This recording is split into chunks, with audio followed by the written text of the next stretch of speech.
요한복음 18장에 들어왔습니다. 18장의 내용들을 한번 쭉 정리해 가면서 우리가 한 가지 말씀을 나누고자 합니다. 예수님께서 우리 지난 시간에 겟세마네 기도 기록 대신에 요한이 예수님이 하신 일 기도 가운데 겟세마네 기도가 아닌 제자들을 위한 중보 기도를 기록한 것을 우리가 나눴습니다. 그렇죠? 그리고 요한은 이제 예수님이 제자들과 함께 겟세마네 동산으로 옮긴 것에 대한 기록을 가지고 있습니다. 여기서 말하는 동산이라는 표현은 울타리가 어느 정도 되어져 있는 한 작은 공간을 이야기하는 것으로 알려져 있습니다. 특별히 예수님과 제자들이 간 곳은 감람산이라는 산의 중간쯤에 있는 곳입니다. 감람산은 왜 감람산일까요? 감나무가 많아서 감람산일까요? 감람나무가 무엇이죠? 올리브 나무죠, 그죠? 올리브 나무를 감람나무라고 부릅니다. 그래서 예루살렘 한쪽 기드온 시내가 건너편 쪽으로 올리브 나무를 많이 심어놨던 것 같습니다. 그 당시에 올리브 나무는 기름을 짜서 쓰는데 여러 가지로 유용했던 나무이죠. 그래서 그 기름을 짜기 위해 열매를 따다가 기름을 짜게 되는데 기름을 짜는 그 기계, 틀, 그걸 뭐라 하냐면 우리 유착기라고 하나요? 예.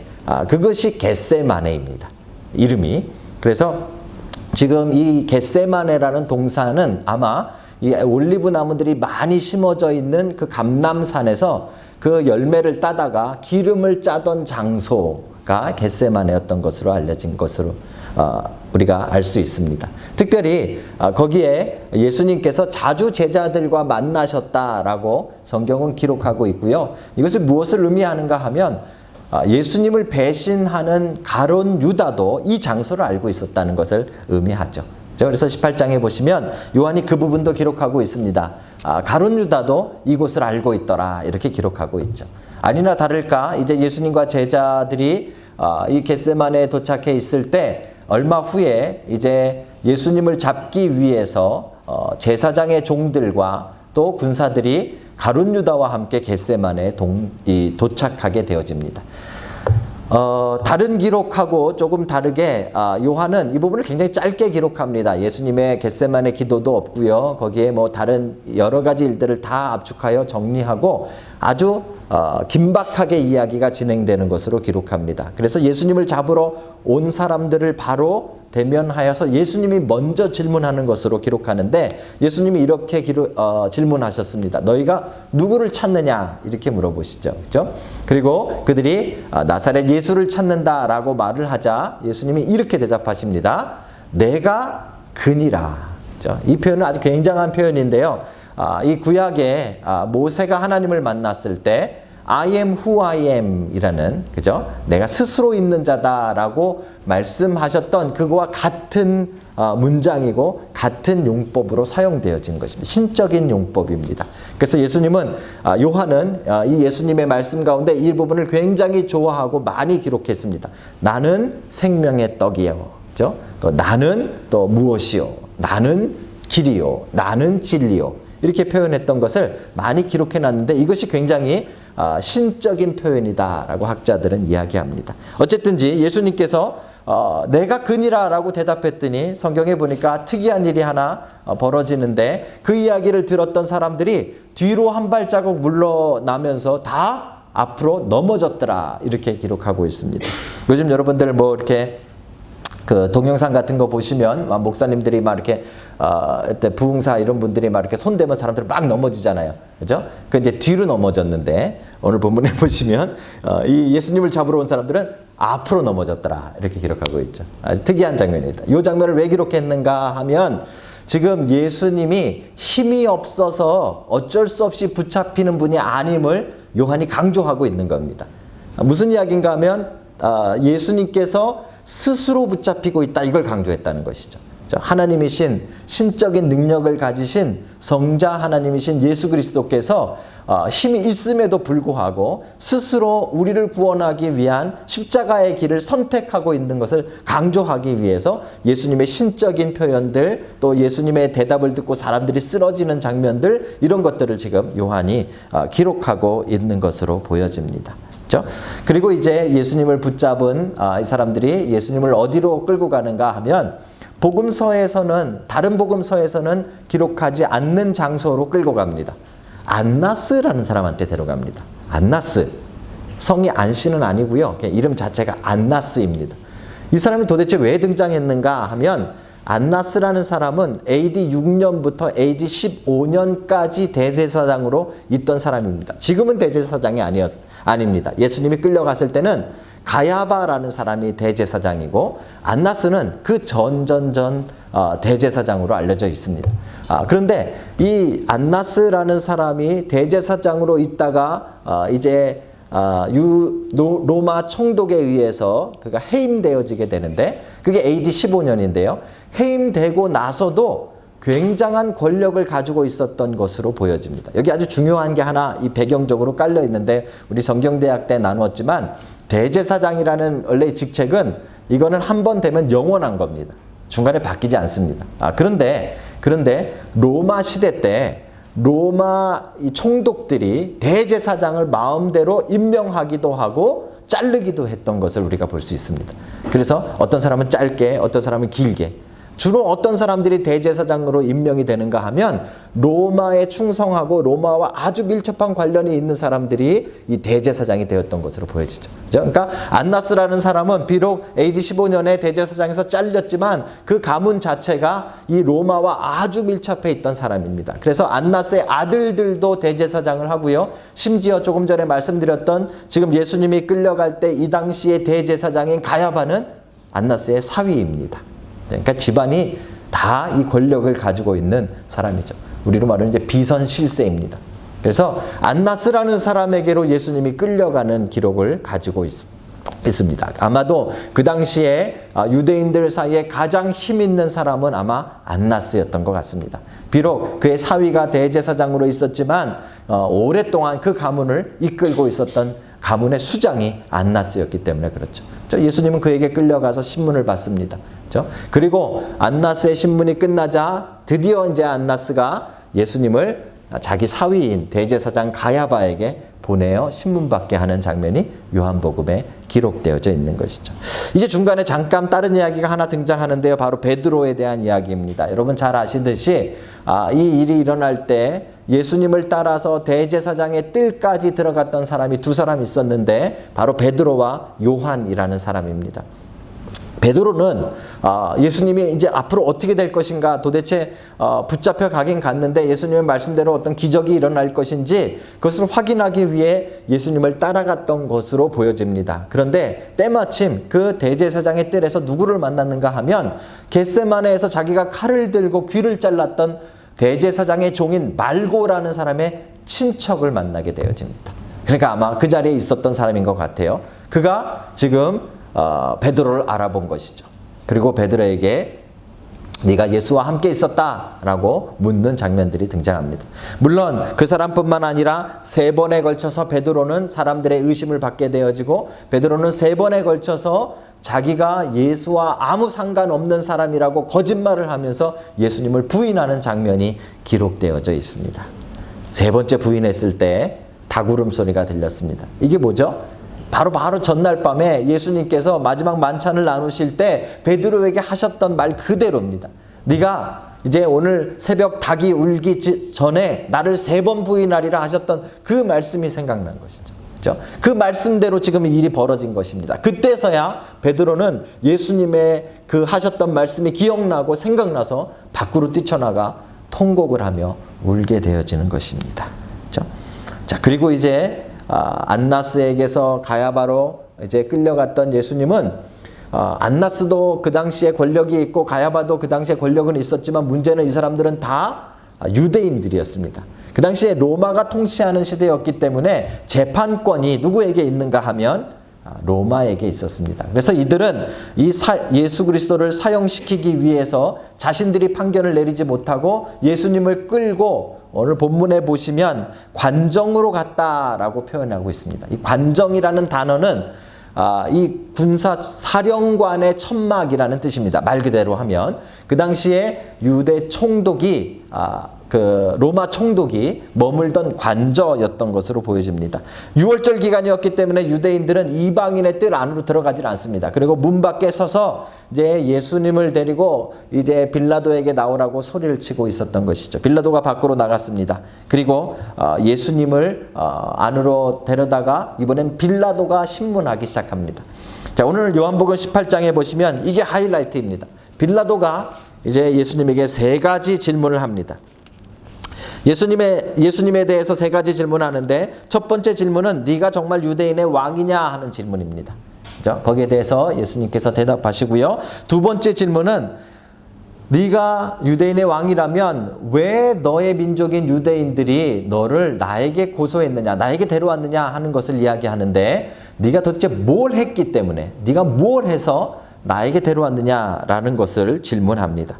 그리고 세 번째 질문이 나오는데 세 번째 질문은 다시 반복되는 질문 같습니다. 그러면 정말 결국은 네가 왕이라는 말이냐라는 질문입니다. 우리가 볼 때는 별로 이상한 질문 아닙니다. 그냥 이렇게 진행되어지는 질문 같습니다. 그런데 헬라어의 학자들이 이야기할 때 이 빌라도의 질문은 굉장히 비꼬는 질문이다라고 이야기합니다. 그 뉘앙스가 네가 유대인의 왕이냐 궁금해서 물어보는 게 아니라 너까지 게 유대인의 왕이냐라는 질문입니다. 자, 또 너를 나에게 보낸 사람들, 그러니까 유대인들을 조롱하는 겁니다. 유대인들을 조롱하며 이 질문들을 던진 것으로 보여집니다. 우리가 그 뉘앙스까지 원문을 모르는 우리들이 정확하게 알 수 없지만 학자들에 의하면 이 세 가지 질문은 굉장히 유대인들을 조롱하고 비꼬고 또 예수 그리스도를 무시하며 던진 질문으로 보여집니다. 왜냐하면 이 빌라도라는 사람 자체가 유대인들을 굉장히 무시한 것으로 알려져 있습니다. 심지어는 나중에 이 사마리아의 대학살 사건과 연관이 되어져서 이 로마 총독에서 유대 총독에서 잘리고 그가 비엔나에서 자살한 것으로 전승은 기록하고 있습니다. 유대인들과 별로 사이가 좋지 않았던 총독이었던 것이죠. 그죠? 근데 이야기가 여기서 끝나지 않고요. 사실은 잘 보시면요. 오늘 우리가 시작한 본문이 37절이었는데요. 37절의 예수님의 대답이 끝날 때 예수님이 뭐라고 대답하셨는가 하면 내가 진리에 대해 증언하러 왔다라고 말씀하시면서 무릇 진리에 속한 자는 내 음성을 듣는다 말씀하셨어요. 이게 참 중요합니다. 진리에 속한 자는 내 음성을 들을 수 있다 이렇게 말씀하신 거예요. 그랬더니 빌라도가 네 번째 질문을 합니다. 38절입니다. 이렇게 질문합니다. 빌라도가 이르되 진리가 무엇이냐 하더라. 그렇죠? 여러분 한번 잘 묵상해 보십시오. 지금 예수 그리스도께서 십자가에 달려 돌아가시고 하나님의 나라를 시작하는 장면입니다. 이 하나님의 나라를 시작하는 장면에 가장 중요한 것은 진리가 무엇인지를 아는 것입니다. 진리가 누구인지를 깨닫는 것이죠. 그렇죠? 그런데 그 놀라운 질문을 지금 빌라도가 하고 있다는 것입니다. 그 이야기는 지금 빌라도는 하나님 나라의 문턱까지 갔다는 말입니다. 이 질문에 대한 답을 듣고 그 답을 자기가 받아들이기만 하면 빌라도가 첫 번째 로마 그리스도인이 되는 거예요. 로마인으로서. 그렇죠? 어떻게 보면 이 빌라도에겐 지금 최고의 영적인 찬스가 온 것인지도 모릅니다. 마치 우연처럼 벌어졌지만 예수 그리스도를 바로 가까이까지 대했던 사람이고요. 그 예수 그리스도에게 가장 중요한 질문, 진리가 무엇이냐라는 질문. 이 질문까지 던질 수 있었던 사람은 그렇게 많지 않습니다. 그렇죠? 빌라도는요, 어떻게 보면 엄청난 특혜를 누렸던 사람인지도 모릅니다. 영적으로 볼 때 하나님 나라의 문턱까지 간 거예요. 그런데 여기 중요한 것이 있습니다. 38절을 다시 보십시오. 빌라도가 이르되 진리가 무엇이냐 하더라. 그 다음에요, 예수님의 대답이 등장하지 않습니다. 그 다음에 이 말을 하고 다시 유대인들에게 나가서 이르되 나는 그에게서 아무 죄도 찾지 못하였노라. 여기에 문제점이 발견되는 것이죠. 그렇죠? 가장 중요한 질문, 가장 영적인 질문, 구원에 관해서 가장 핵심적인 질문을 던져놓고 그 답을 듣지 못했다는 겁니다. 그렇죠? 여러분, 진리가 무엇입니까? 예수님께서 말씀하셨죠. 나는 곧 길이요 생명이니. 그렇죠? 예수 그리스도께서 진리 자체입니다. 사실은 진리가 무엇이냐라고 묻고 예수 그리스도의 실체를 그가 바로 알았다면 이제 그 그리스도께서 우리를 위해 십자가에 달려 돌아가시는 그 구원의 역사가 이루어질 것을 그가 알았더라면 그는 아마 하나님 나라에 들어가는 놀라운 역사를 누렸을 것입니다. 그런데 그 놀라운 질문을 하고도 바보같이 그 음성을 듣기를 거부하고 바로 밖으로 나갔다라고 성경이 기록하고 있는 것이죠. 여러분, 하나님의 나라는 이렇다라고 성경이 기록합니다.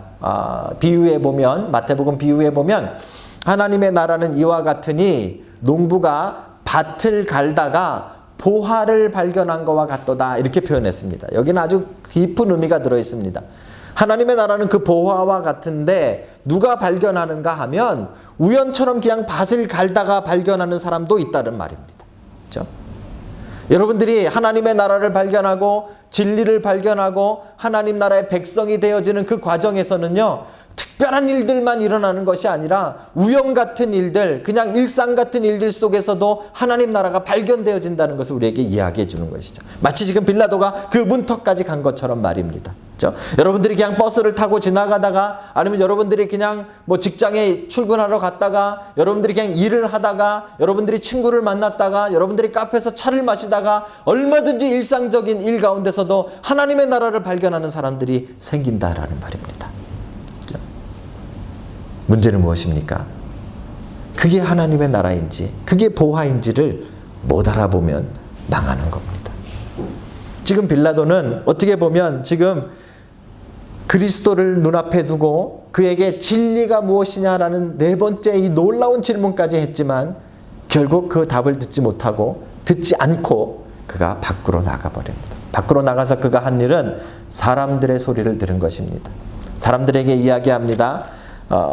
내가 명절이 되어지면 죄수를 하나 놓아주는 전례가 있는데 이 유대인의 왕이라고 불리는 이 사람을 내가 놓아주랴라고 질문을 합니다. 그랬더니 사람들의 소리가 들려옵니다. 군중들이 소리칩니다.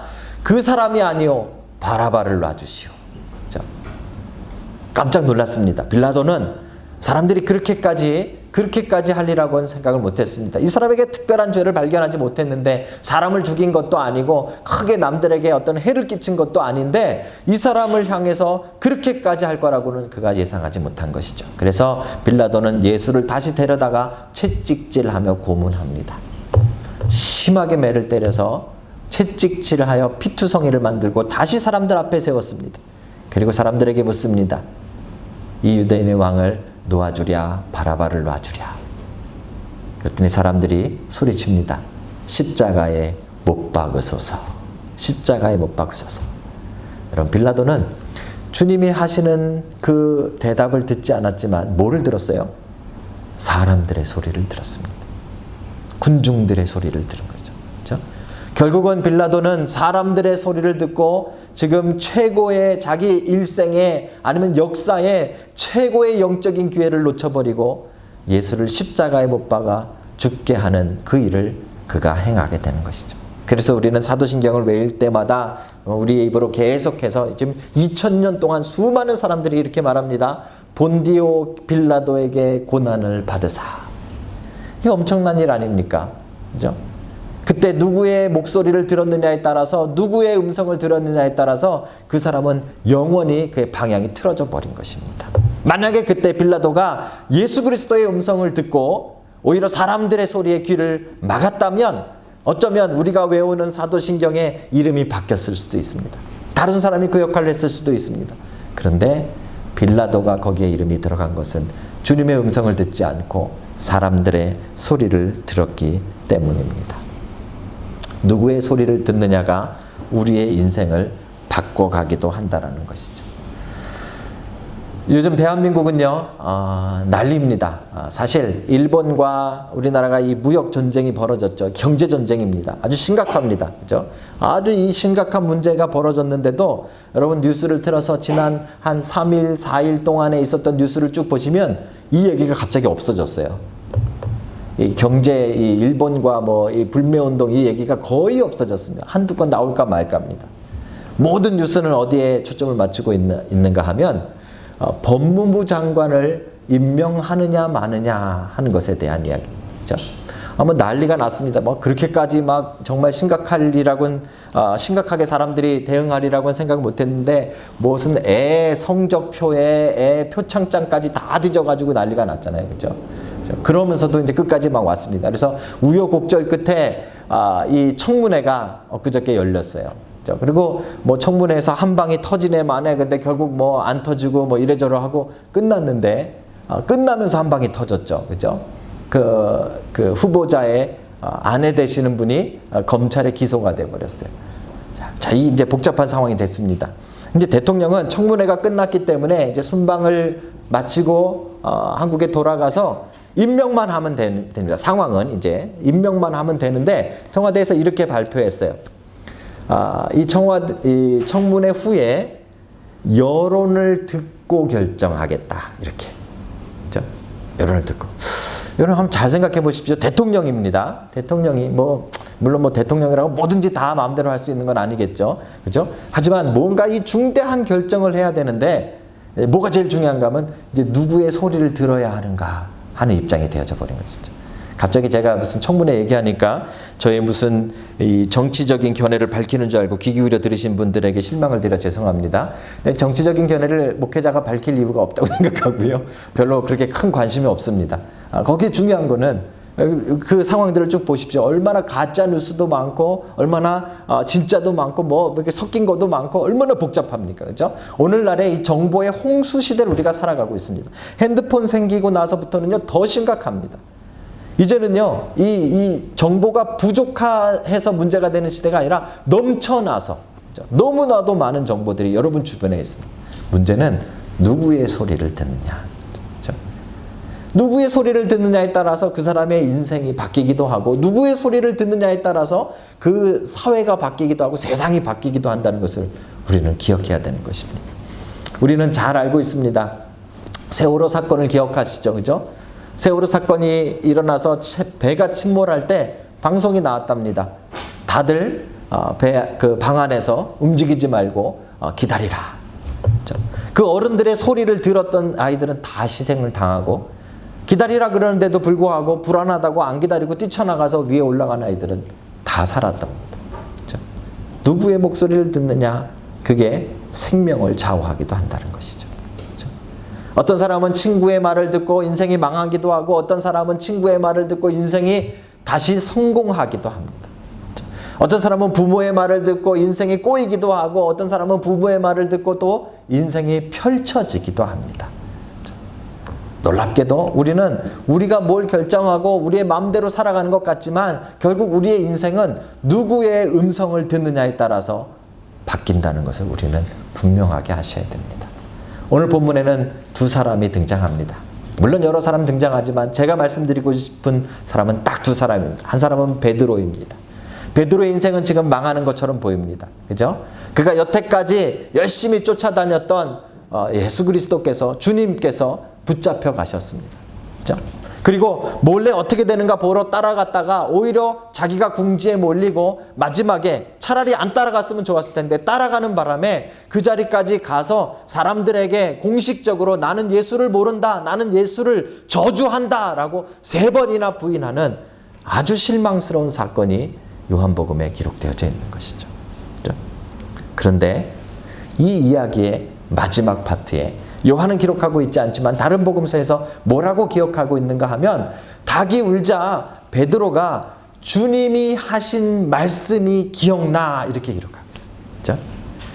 베드로의 인생은 여기서 바뀌는 거예요. 베드로가 가룟 유다와 다른 점이 무엇인지 아십니까? 둘 다 후회했어요. 둘 다 자신들이 예수를 배신했다는 것을 후회하고 자신들의 한 일에 대해서 반성했어요.